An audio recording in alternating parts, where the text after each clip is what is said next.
TBC Tamil News.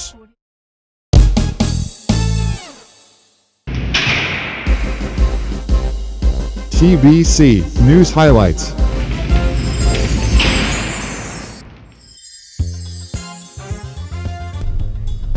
TBCயின் தலைப்புச் செய்திகள். இந்திய வெளிவிவகார அமைச்சின் இலங்கை விஜயம் வெற்றிகரமாக நிறைவுக்கு வந்துள்ளது. புதிய அரசாங்கத்துடனான பேச்சுக்கள் குறித்து சாதக சமிஞ்ஞை வெளிப்படுத்தப்பட்டுள்ளது. வடக்கு கிழக்கிற்கு வெளியில் தமிழ் தேசிய அரசியல் கட்சிகள் போட்டியிட முயற்சிப்பது என்பது தமிழ் தேசிய அரசியலை வலிந்து தூக்கிலிடுவதற்கு ஒப்பானதென யாழ்ப்பாண பல்கலைக்கழக மாணவர் ஒன்றியம் அறிவித்துள்ளது. சிவில் பிரஜைகளுக்கு வழங்கப்பட்டுள்ள அனைத்து ரக துப்பாக்கிகள் மற்றும் தோட்டாக்களை தற்காலிகமாக மீள பொறுப்பேற்பதற்கு அரசாங்கம் தீர்மானித்துள்ளது. பொதுத் தேர்தலில் ஒன்றிணைந்து போட்டியிடுவது தொடர்பில் ஐக்கிய தேசிய கட்சியுடன் இடம்பெற்ற கலந்துரையாடல் வெற்றியளிக்கவில்லை என ஐக்கிய மக்கள் சக்தியின் முன்னாள் பாராளுமன்ற உறுப்பினர் நளின் பண்டார தெரிவித்தார்.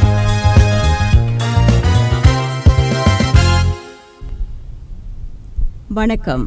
TBCயின் காலை நேர பிரதான செய்திகள். JVPயின் தலைமையிலான புதிய அரசாங்க தலைவர்களுடனான இந்திய வெளிவிவகார அமைச்சரின் சந்திப்பு குறித்த சாதகமான சமிஞ்ஞை வெளியிடப்பட்டுள்ளது. இலங்கையின் வெளிநாட்டு அலுவல்கள் அமைச்சர் விஜித்த ஹேரத் உடனான தனது கலந்துரையாடல்களின் போது அயலுறவுக்கு முதலிடம் கொள்கை மற்றும் சாகர் கோட்பாடு ஆகியவற்றின் அடிப்படையில் இருதரப்பு ஒத்துழைப்பினை மேலும் முன்னேற்றுவதற்கான இந்தியாவின் உறுதிப்பாட்டினை வெளியுறவுத்துறை அமைச்சர் கலாநிதி ஜெய்சங்கர் தெரிவித்திருந்தார். இலங்கையின் முன்னுரிமையின் அடிப்படையிலான பணித்திட்டங்கள் ஊடாக இலங்கைக்கு இந்தியா வழங்கி வருகின்ற அபிவிருத்தி உதவிகள் தொடரும் எனவும் அவர் உறுதியளித்துள்ளார். அந்த அடிப்படையில் காங்கேசன் துறைமுகத்தின் 61.5 மில்லியன் அமெரிக்க டாலர் நன்கொடை ஊடாக நவீனமயப்படுத்துவதற்கு இந்தியா முன்வந்திருப்பதாக வெளியுறவுத்துறை அமைச்சர் குறிப்பிட்டிருந்தார். அது மட்டுமின்றி கடனுதவி திட்டங்களின் கீழ் 20 மில்லியன் அமெரிக்க டாலர் பெறுமதியில் நிறைவேற்றப்பட்ட 7 பணித்திட்டங்களுக்கான கொடுப்பனவுகளை நன்கொடையாக மாற்ற முடியும் எனவும் அவர் தெரிவித்துள்ளார். மேலும் இலங்கை புகையிரத சேவைகளுக்கான டீசலில் இயங்கும் 22 புகையிரத என்ஜின்களை அன்பளிப்பாக வழங்குவதற்கும் இந்தியா தீர்மானித்துள்ளது. ஜனாதிபதியுடனான சந்திப்பின் போது எரிசக்தி உற்பத்தி மற்றும் எரிபொருள் விநியோகம், வழிபாட்டு தலங்களுக்கான சூரியக்கல மின்மயமாக்கல், இணைப்புகள், டிஜிட்டல் பொது உட்கட்டமைப்பு, சுகாதாரம் மற்றும் பல்துறை அபிவிருத்தி குறித்து வெளியுறவுத்துறை அமைச்சர் உரையாடியிருந்தார். இவ்வாறான துறைகள் பொருளாதார ஸ்திரத்தன்மைக்கு பங்களிப்பு வழங்கும் அதேவேளை வருமானத்திற்கான புதிய மார்க்கங்களையும் உருவாக்கும் எனவும் அவர் சுட்டிக்காட்டியிருந்தார். செழிப்பு மிக்க ஓர் இலங்கைக்கான தனது நோக்கினை நனவாக்குவதிலும் மக்களின் அபிலாஷைகளை நிவர்த்தி செய்வதிலும் இந்தியாவின் பொருளாதார ஆதரவு மிகவும் முக்கியத்துவம் வாய்ந்தது எனவும் இலங்கை ஜனாதிபதி இந்த சந்தர்ப்பத்தில் தெரிவித்திருந்தார். அத்துடன் புதுப்பிக்கத்தக்க சக்தியினை இந்தியாவிற்கு ஏற்றுமதி செய்வதற்கான ஆற்றல்கள் குறித்து தெரிவித்திருந்த அவர் இலங்கையின் உற்பத்தி செலவினை குறைப்பதற்கும் மேலதிக வளங்களை உருவாக்குவதற்கும் இது ஆதரவாக அமையும் எனவும் குறிப்பிட்டிருந்தார்.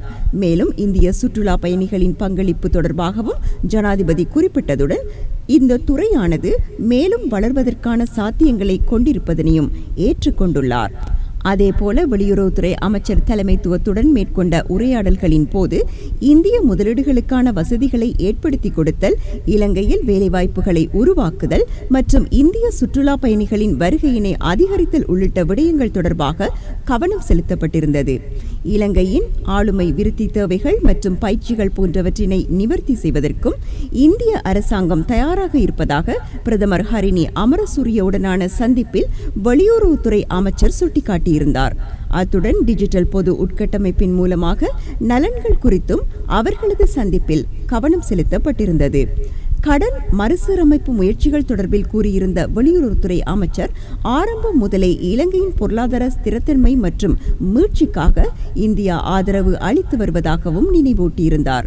இந்தியா முதலாவதாக நிதி உத்தரவாதத்தினை வழங்கியிருந்ததுடன் அதன் காரணமாகவே சர்வதேச நாணய நிதியம் நீடிக்கப்பட்ட நிதி வசதி குறித்த இறுதி தீர்மானத்தை மேற்கொள்ள வழிகோலப்பட்டது. நாட்டிற்கான சர்வதேச முயற்சிகளின் உரித்தாளர்களுடனான உடன்படிக்கைகள் தொடர்பாக உத்தியோகபூர்வ கடன் வழங்குநர்கள் சபையில் இந்தியாவின் ஆதரவை வெளியுறவுத்துறை அமைச்சர் உறுதிப்படுத்தினார். இலங்கையுடனான இருதரப்பு புரிந்துணர்வு உடன்படிக்கைகள் நிறைவேற்றப்படுவதை துரிதப்படுத்துவதற்கும் இந்தியா விரும்புகின்றது. இந்த விடயத்தில் ஜனாதிபதியும் தனது பாராட்டுகளை தெரிவித்திருந்தார். பாதுகாவல் மற்றும் பாதுகாப்பு துறைகளில் இந்தியா மற்றும் இலங்கையின் நலன்கள் ஒன்றுடன் ஒன்று பின்னி பிணைந்துள்ளமையை இந்த சந்திப்புகள் வெளிக்காட்டின. இரு நாடுகளினதும் ஒத்துழைப்பு பரஸ்பர நலன்களை அடிப்படையாக கொண்டதுடன் பிராந்திய ஸ்திரத்தன்மை மற்றும் பாதுகாப்பிற்கும் பங்களிப்பினை வழங்கியிருக்கின்றது. நம்பிக்கை, வெளிப்படைத்தன்மை மற்றும் பரஸ்பர புரிந்துணர்வு ஆகியவற்றினை ஊக்குவிப்பதற்காக தொடர்ச்சியான பேச்சுக்கள் அவசியமானது எனவும் இந்த விஜயத்தின் போது ஏற்றுக்கொள்ளப்பட்டுள்ளது. அதேவேளை இந்தியாவின் பாதுகாப்பு நலன்களுக்கு தீங்கு விளைவிக்கும் வகையில் இலங்கையின் ஆட்புலத்தினை பயன்படுத்துவதற்கு ஒருபோதும் இடமளிக்கப்பட மாட்டாதென ஜனாதிபதி வலியுறுத்தியிருந்தார். இலங்கையில் தடுத்து வைக்கப்பட்டுள்ள இந்திய மீனவர்கள் விவகாரம் தொடர்பாக வெளியுறவுத்துறை அமைச்சர் கவலை வெளியிட்டிருந்தார்.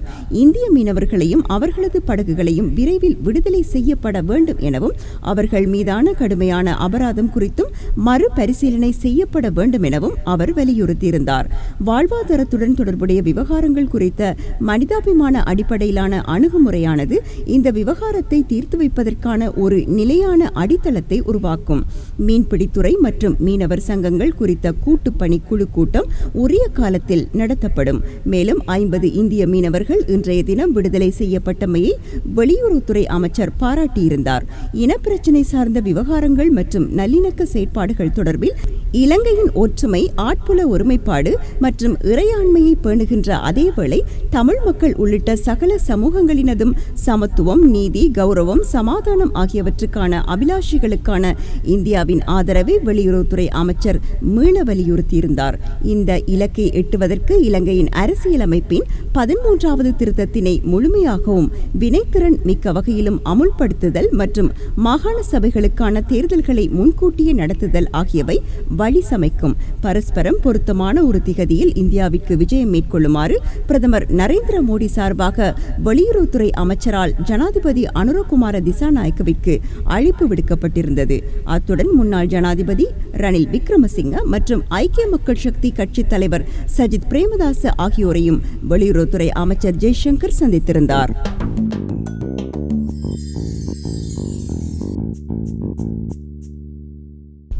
வடக்கு கிழக்கிற்கு வெளியில் தமிழ் தேசிய அரசியல் கட்சிகள் போட்டியிட முயற்சிப்பது என்பது தமிழ் தேசிய அரசியலை வலிந்து தூக்கிலிடுவதற்கு ஒப்பானதென யாழ்ப்பாண பல்கலைக்கழக மாணவர் ஒன்றியம் அறிவித்துள்ளது.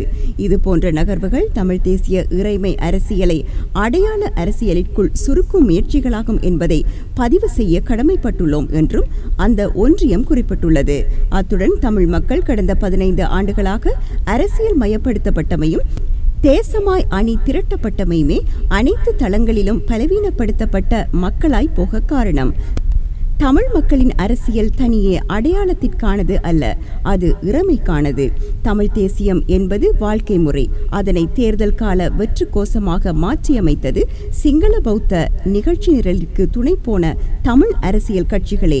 நாங்கள் எமது தாயகத்தின் இயற்கை வளங்களை பாதுகாத்து சுற்றுச்சூழல் சமநிலையை பேணுதல் மற்றும் பொருண்மிய வளங்களை ஒன்று திரட்டி தற்சார்பு பொருளாதாரத்தை முன்னெடுக்காமையும் ஆதிக்க சக்திகளையும் பகை முரண்களையும் கையாள்வதில் உரிய தந்திரோபாயங்களை வகுக்காமையுமே அவர்களிடமே சரணாகதி அடைந்த தமிழ் அரசியலினால் இதுவரை காலமும் விளைந்ததொன்று.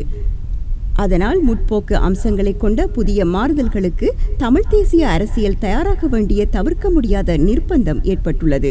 தமிழ் மக்களின் கூட்டு முகவராண்மையை சிதைப்பதற்கு தமிழ் தேசிய போலிகள் களமிறக்கப்பட்டுள்ள நிலையில் தமிழ் மக்கள் நாங்கள் அனைவரும் தமிழ் தேசிய அரசியல் பண்பாட்டினை அறிவுபூர்வமாக விழிப்புடன் அணுகுவதற்கு முன்வர வேண்டும் என்று யாழ்ப்பாண பல்கலைக்கழக சமூகமாக அனைவரையும் சமூக பொறுப்புடன் வேண்டி நிற்கிறோம் என்றும் அந்த ஒன்றியம் அறிவித்துள்ளது.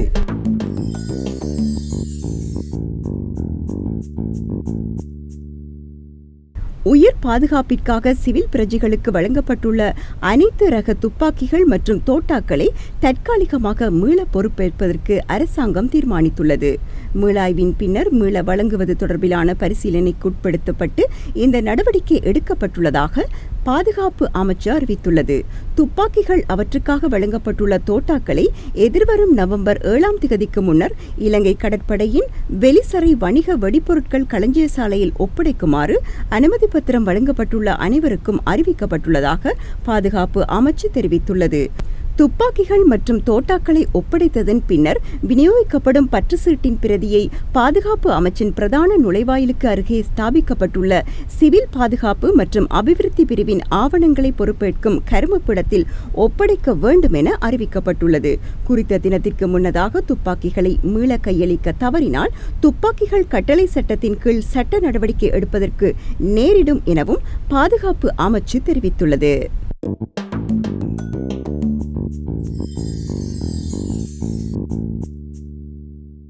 பொது தேர்தலில் ஒன்றிணைந்து போட்டியிடுவது தொடர்பில் ஐக்கிய தேசிய கட்சியுடன் இடம்பெற்ற கலந்துரையாடல் வெற்றியளிக்கவில்லை என ஐக்கிய மக்கள் சக்தியின் முன்னாள் பாராளுமன்ற உறுப்பினர் நளின் பண்டார தெரிவித்துள்ளார்.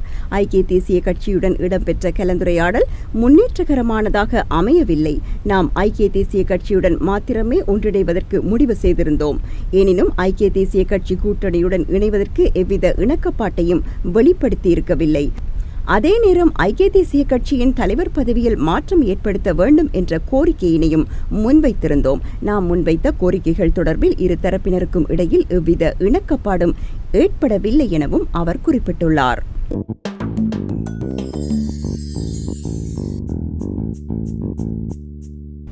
ஐக்கிய தேசிய கட்சியின் பிரதி தலைவர் ருவான் விஜயவர்தனவும் எதிர்வரும் பொது தேர்தலில் போட்டியிடுவது இல்லை என தீர்மானித்துள்ளார்.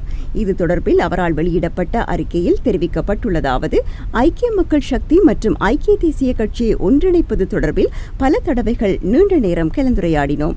அது தொடர்பாக பேச்சுவார்த்தை தோல்வியடைந்ததன் காரணமாக முக்கிய தீர்மானத்திற்கு வரவேண்டி ஏற்பட்டுள்ளது. தனி கட்சியாக சிலிண்டர் சின்னத்தில் போட்டியிடுவது எதிரணியின் பிளவை காட்டுவதால் மக்கள் வாக்களிப்பதை தவிர்ப்பார்கள் என்றும் அதனால் கட்சி சோர்வடையலாம். எவ்வாறாயினும் பொது தேர்தலில் ஐக்கிய தேசிய கட்சிக்காக தீவிரமாக பங்கேற்பது என்று ஐக்கிய தேசிய கட்சியின் தலைவரிடம் தெரிவித்துள்ளேன் என்றார். ஐக்கிய தேசிய கட்சியின் தலைவர் ரணில் விக்ரமசிங்க மற்றும் பிரதி தலைவர் அகில விராஜ் காரியவசம் ஆகியோர் இந்த வருட பொது தேர்தலில் போட்டியிடப் போவது இல்லை என அறிவித்துள்ளமை குறிப்பிடத்தக்கது.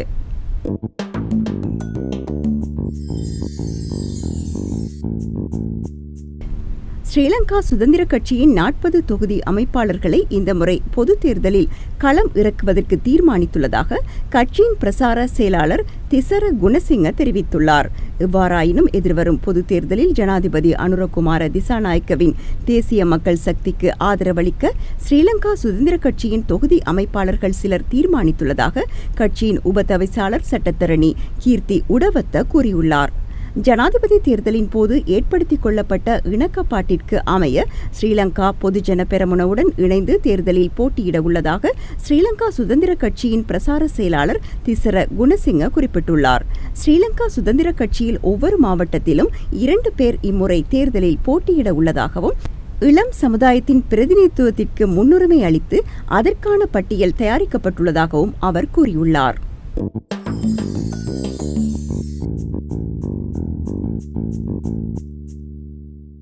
உயிர்த்த ஞாயிறு தாக்குதல் தொடர்பான விசாரணைகளை உள்ளடக்கிய ஜனாதிபதி ஆணைக்குழுவின் அறிக்கை தொடர்பில் வெளியான செய்திகள் குறித்து கவலையடைந்துள்ளதாக ஸ்ரீலங்கா பொதுஜன பெரமுனவின் தேசிய அமைப்பாளர் நாமல் ராஜபக்ஷ தெரிவித்துள்ளார்.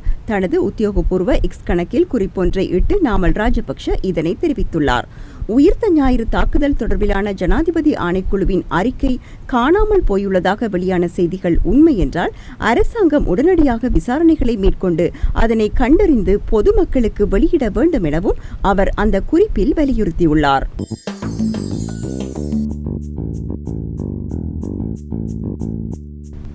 பொது பாதுகாப்பு அமைச்சின் புதிய செயலாளர் ரவி செனவிரத்ன தலைமையில் போலீஸ் தலைமையகத்தில் நேற்று விசேட கூட்டம் இடம்பெற்றதாக போலீஸ் ஊடகப் பிரிவு தெரிவித்துள்ளது. நாட்டில் இடம்பெற்ற பெரிய அளவிலான குற்றங்கள், மோசடிகள் மற்றும் பிற விசேட குற்றங்கள் தொடர்பான பல்வேறு போலீஸ் விசாரணைகளின் முன்னேற்றத்தை மீளாய்வு செய்வதே இந்த சந்திப்பின் நோக்கமாகும்.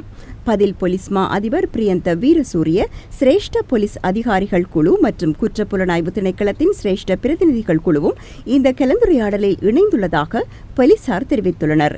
இதேவேளை தற்போது நடைபெற்று வரும் விசாரணைகள் தற்காலிகமாக இடைநிறுத்தப்படக்கூடிய வழக்குகள் மற்றும் இடைநிறுத்தப்பட்ட விசாரணைகளில் அரசியல் காரணிகள் தாக்கத்தை ஏற்படுத்தியதா என்பது குறித்தும் விசேட கவனம் செலுத்தப்பட்டுள்ளது. மேலும் தேவையில்லாமல் தாமதப்படுத்தப்பட்ட விசாரணைகள் மற்றும் வேறு ஏதேனும் புதிய விசாரணைகள் தொடங்கப்பட வேண்டுமா என்பது குறித்தும் கூட்டத்தில் கவனம் செலுத்தப்பட்டது. விசாரணைகளில் ஏதேனும் தாமதம் ஏற்பட்டிருந்தால் அவை என்ன என்பது குறித்தும் தாமதத்திற்கான காரணங்கள் குறித்தும் கலந்து ஆலோசித்ததாகவும் போலீசார் குறிப்பிட்டுள்ளனர். பல முக்கிய விசாரணைகள் முன்னிலைப்படுத்தப்பட்டதாகவும் மேலதிக விசாரணைகளை மேற்கொள்வதற்காக கலந்துரையாடல் தொடர்பான விடயங்கள் தொடர்பாக அறிக்கை தயாரிக்கப்படும் எனவும் போலீஸ் ஊடகப் பிரிவு தெரிவித்துள்ளது.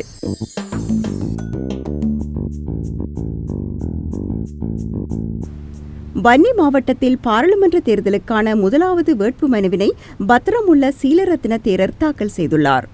எதிர்வரும் நவம்பர் மாதம் இடம்பெறவுள்ள பாராளுமன்ற தேர்தலில் வன்னி தேர்தல் தொகுதியில் போட்டியிடுவதற்காக ஜனசெத்த பெரமுன தனது வேட்புமனுவினை நேற்று வெள்ளிக்கிழமை தாக்கல் செய்துள்ளது. வவுனியா மாவட்ட செயலகத்தில் அமைந்துள்ள தேர்தல் காரியாலயத்தில் வேட்புமனு தாக்கல் செய்யப்பட்டது. இதன்போது கட்சியின் தலைவர் சீலரத்ன தேரர் மற்றும் ஆதரவாளர்கள் கலந்து கொண்டிருந்தனர். ஏற்கனவே தமிழர்களுக்கான ஆசன ஒதுக்கீடு குறைந்துள்ள சூழலில் தற்போது தேரர்களும் துணிந்து தமிழர் தாயகத்தில் போட்டியிட முன்வந்திருப்பது தமிழர் இருப்பை கேள்விக்குறியாக்கியுள்ளமை குறிப்பிடத்தக்கது. இத்துடன் டிபிசியின் இன்றைய நாளுக்கான காலை தமிழ் செய்திகள் நிறைவடைகின்றன. எமது மாலை தமிழ் செய்திகளில் மீண்டும் சந்திப்போம். வணக்கம்.